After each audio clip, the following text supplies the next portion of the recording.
സ്പാകളെ കൊല്ലരുത്.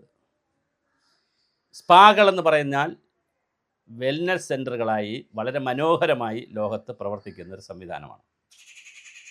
മനുഷ്യർക്ക് mental stress ഉണ്ടാകുമ്പോൾ, ഫിസിക്കൽ സ്ട്രെസ് ഉണ്ടാകുമ്പോൾ സുഖചികിത്സയുടെ ഭാഗമായിട്ടുള്ള ഒരു വലിയ ചികിത്സാ സമ്പ്രദായമാണ്. അത് പഞ്ചകർമ്മ സിദ്ധാന്തവുമായി നേരിട്ട് ബന്ധമുണ്ടെങ്കിലും അതുപോലത്തെ ഒരു പരിപാടിയാണ്. ആ സ്പായിൽ പോയി ഒരു ചികിത്സാ രീതിയാണത്. ബോഡി മസാജ് എന്നൊക്കെ പറഞ്ഞാൽ ചികിത്സാ രീതിയാണല്ലോ.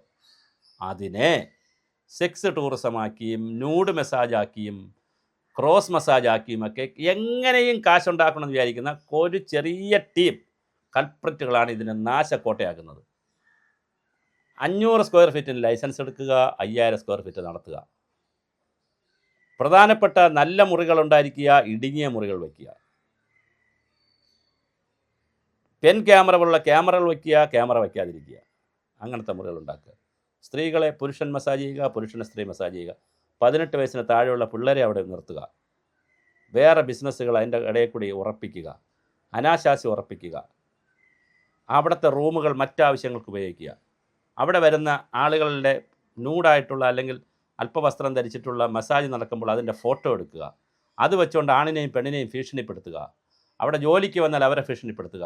എന്നിട്ട് ചെറിയൊരു ഗുണ്ടാ സംഘം കൂടി അവിടെ വളർത്തുക. ആ ഗുണ്ടാ സംഘം ഇതെല്ലാം കൈകാര്യം ചെയ്യുക. ഇതൊന്നും ലോകത്തൊരിടത്തുള്ള സ്പാ അല്ല. അതല്ല സ്പാ. പ്രൊഫഷണലായി ടെക്നിക്കലായി മേന്മയുള്ള എല്ലാവിധ അത്യാധുനിക സൗകര്യങ്ങളുള്ള മെസ്സിയർ എന്ന് പറഞ്ഞാൽ ഈ മസാജ് ചെയ്യുന്ന അതിൻ്റെ പറയുന്ന ആളുടെ പേര് മെസ്സിയറും തെറാപ്പിസ്റ്റ് എന്ന് പറയും പോലെ ഡോക്ടറും ഒക്കെ ആവശ്യമുള്ള വളരെ പ്രൊഫഷണൽ ബോഡിയാണ് സ്പാ. അവിടെയാണ് തിരുവല്ലയിൽ കൊട്ടേഷൻ സംഘമൊക്കെ കൂടെ വന്ന് ബലാത്സംഗം ചെയ്യുന്നു. തിരുവനന്തപുരത്തൊരു പെൺകുട്ടിക്ക് ഒരു സ്ത്രീക്ക് ജോലി ചോദിച്ച് ചെന്നപ്പോൾ അവരോട് ഫോട്ടോ ചോദിക്കുന്നു, അവരെ വിരട്ടുന്നു, കൊന്നുകളയുമെന്ന് പറയുന്നു, ഭീഷണിപ്പെടുത്തുന്നു. ഇന്നലെ ഞായറാഴ്ചയായിട്ട് പോലും മേയറിൻ്റെ ശ്രദ്ധയിൽ വിഷയം വിട്ടപ്പോൾ വളരെ അപ്പം തന്നെ അദ്ദേഹം ആക്ട് ചെയ്തു. ഉടനെ ആരോഗ്യ സ്റ്റാൻഡിംഗ് കമ്മിറ്റി ചെയർമാനെ വിളിച്ചു വരുന്നു, ഗോപനെ വിളിച്ചു വരുത്തുന്നു. ഗോപനും മേയറും കൂടി ഉടനെ തന്നെ കോർപ്പറേഷൻ സെക്രട്ടറി ഞായറാഴ്ചയായിട്ട് വിളിച്ചു വരുത്തുന്നു. ഗണേശൻ എന്ന് പറഞ്ഞ സീനിയർ ഹെൽത്ത് ഓഫീസറെ വിളിച്ചു വരുത്തുന്നു. സകല പേരെയും വിളിച്ചു വരുത്തി ഇന്നലെ തന്നെ റെയ്ഡ് ചെയ്ത് ഇന്നലെ തന്നെ പൂട്ടി. സെക്രട്ടറിയുടെ കണ്ണിന് മൂക്കിന് താഴെയാണ്. വല്ല കാര്യമുണ്ടോ അത് ചെയ്യേണ്ടത്? അങ്ങനെയാണോ പണം ഉണ്ടാക്കുന്നത്? അല്ലെങ്കിൽ സ്പായിൽ അത്യാവശ്യം നല്ല പൈസ കിട്ടുന്ന ഒരു ചികിത്സാ രീതിയല്ലേ അത്? കാശുള്ളവരാണല്ലോ വരുന്നത്. വഴിയെ പോണ കഷായം വാങ്ങിച്ച് കുടിക്കുന്നവരല്ലല്ലോ അവിടെ വരുന്നത്. അപ്പോൾ ആ വരുന്ന സംവിധാനത്തെ മനോഹരമായി ലൈസൻസോടുകൂടി ട്രാൻസ്പെറൻ്റായി എന്ന് പറഞ്ഞ് ക്യാമറ വയ്ക്കണമെന്നല്ല, മറ്റുള്ളവർക്ക് പരാതിയില്ലാത്തതായി രൂപത്തിൽ കൃത്യമായി ചെയ്യാമല്ലോ. അങ്ങനെ എത്രയോ സംവിധാനങ്ങൾ ഇവിടെ നടക്കുന്നു. പഞ്ചകർമ്മയൊക്കെ വലിയ തോതിലല്ലേ ഹോസ്പിറ്റലുകളിലും സിദ്ധ സെൻ്ററുകളിലും ആയുർവേദ സെൻ്ററുകളിലൊക്കെ നടക്കുന്നത്. തിരുവനന്തപുരം ആയുർവേദ കോളേജിലും പൂജപ്പുര പഞ്ചകർമ്മ സെൻ്ററിലൊക്കെ വലിയ തിരക്കാണ് ഇത് കിട്ടാൻ, ഡേറ്റ് കിട്ടാൻ. ഒരു സീസണാകുമ്പോൾ, കർക്കിടക സീസണാകുമ്പോൾ വലിയ പ്രയാസമാണ് ഡേറ്റ് കിട്ടാൻ.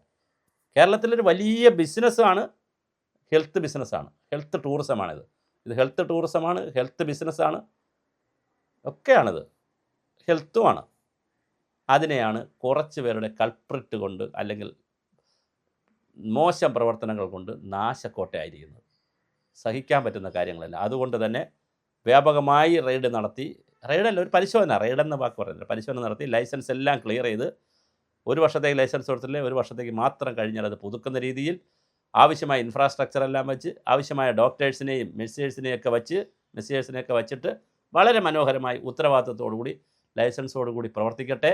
ഒരനാശാസ്യത്തിലും വരരുത്. അങ്ങനെ വന്നാൽ കർശന നിയമം, അതികർശന നിയമങ്ങളുണ്ട്. ഒരു കാര്യം കൂടെ ഞാൻ പറഞ്ഞ് അവസാനിപ്പിക്കാം. ഞങ്ങൾ ദുബായിൽ പോയിരുന്നു ഫാമിലിയായിട്ട്. അവിടെ ചെന്നപ്പോൾ പ്രധാനപ്പെട്ട നഗരങ്ങളിലും പോയി, റിമോട്ട് ഏരിയയിലും കൊണ്ടുപോയി. ഞങ്ങളെ കൊണ്ടുപോയ ഒരു പ്രിയൻ ചേട്ടനാണ് കൊണ്ടുപോയത്. ഇത് നമ്മുടെ പത്തനംതിട്ടയുള്ള ചേട്ടനത് ദുബായിലായിരുന്നു. അവിടെ കൊണ്ടുചെന്ന് ഞങ്ങൾ, അപ്പോൾ ചേട്ടൻ്റെ സ്വന്തമായിട്ട് കാറൊക്കെ ഉണ്ട്, അന്ന് അവിടുത്തെ ബിസിനസ്സുകാരനാണ്. അപ്പോൾ ചേട്ടൻ്റെ കാറിൽ തന്നെ ഞങ്ങൾ ഈ സ്ഥലങ്ങൾ കാണാനൊക്കെ കൊണ്ടുപോകുന്നുണ്ട്. അപ്പോൾ അങ്ങനെ ഒരു സ്ഥലത്ത് ചെന്നപ്പോൾ അവിടെ ഒരു ചെറിയ ഹോട്ടലാണ്, അതിൽ ഞങ്ങൾ തട്ടുകടവല്ല, കുറച്ചുകൂടെ വലിയ ഹോട്ടലാണ്. അതിൽ നിന്ന് ഭക്ഷണം കഴിക്കുമ്പോൾ അവിടെ ഫ്രണ്ടിൽ ഒരു ബുക്ക് വെച്ചിട്ടുണ്ട്, ഒരു കാർഡും ബുക്കും. അതിലെല്ലാ ആഴ്ചയിലും ഹെൽത്ത് ഇൻസ്പെക്ടർ, ഫുഡ് ഇൻസ്പെക്ടർ വന്ന് അതിനകത്ത് കൗണ്ടർ സൈൻ ചെയ്യും. ആളുകൾക്ക് സജഷൻ എഴുതിയിട്ടിട്ടും പോവാം.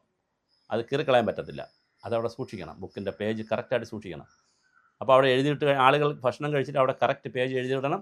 എഴുതിയിട്ട് കഴിഞ്ഞാൽ ഫുഡ് ഇൻസ്പെക്ടർ പോയി അവിടെ പരിശോധിക്കുമ്പോൾ ഫുഡിനെ കുറിച്ചുള്ള കംപ്ലയിൻ്റ് ഉണ്ടെങ്കിൽ കട പൂട്ടുകയല്ല, അപ്പോൾ ആവശ്യമായ റെക്ടിഫിക്കേഷൻ പ്രോസസ്സ് പറഞ്ഞു കൊടുക്കും.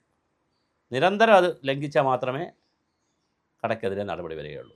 അതുകൊണ്ട് തിരുവനന്തപുരം നഗരത്തിൽ വളരെ കൃത്യമായി മേയർക്ക് ചെയ്യാൻ പറ്റുന്ന മറ്റൊരു കാര്യമാണ് ഈ ഫുഡിൻ്റെ കാര്യത്തിലുള്ള വിലയും ഫുഡിൻ്റെ കാര്യത്തിലുള്ള അഡൾട്രേഷനും മായമൊക്കെ അത് ഉൾപ്പെടെ ഒന്ന് പിടിക്കണം. എന്തായാലും ഈ സ്പായിൽ ഈ പരിശോധനകൾ നടക്കട്ടെ, എല്ലാം ഒന്ന് ക്രമപ്പെടുത്തട്ടെ. അങ്ങനെയെങ്കിലും പുതിയ ഭരണ സംവിധാനത്തിൽ ഇതെല്ലാം മെച്ചപ്പെട്ടു വരട്ടെ.